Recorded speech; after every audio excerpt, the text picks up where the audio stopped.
एक आदमी की बीवी 40 साल की उम्र में इंतकाल कर गई। जब इसके दोस्तों और रिश्तेदारों ने दूसरी शादी का मशवरा दिया तो उसने जवाब दिया कि उसकी बीवी का सबसे बड़ा तोहफा एक बेटे का होना है और वो इसके साथ अपनी ज़िंदगी गुजारेगा। बेटे की तरबियत। जब बेटा बड़ा हुआ तो उसने अपने तमाम कारोबार की जिम्मेदारी बेटे को सौंप दी। वो अक्सर अपने दफ्तर में या दोस्त के दफ्तर में वक्त गुजारने लगा। तन्हाई का एहसास। बेटे की शादी के बाद वो आदमी ज़्यादा तन्हा महसूस करने लगा। उसने अपने घर का मुकम्मल कंट्रोल अपनी बहू के हवाले कर दिया। एक दिन का वाक़या। बेटे की शादी के 1 साल बाद वो दोपहर का खाना खा रहा था जब बेटा भी दफ्तर से आया। हाथ धोकर खाने के लिए तैयार हो रहा था।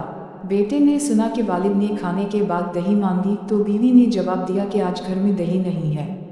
खाना खाने के बाद वालिद बाहर चहलकदमी के लिए निकल गया। कुछ देर बाद बेटा अपनी बीवी के साथ खाना खाने बैठ गया।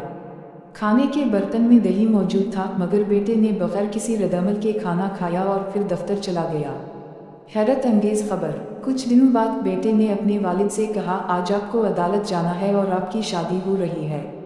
वालिद ने हैरत से अपने बेटे की तरफ देखा और कहा, बेटा, मुझे अब शादी की ज़रूरत नहीं और मैं तुमसे इतनी मोहब्बत करता हूँ और अब तुम्हें बीवियों की ज़रूरत नहीं, तो फिर मेरी दोबारा शादी क्यों?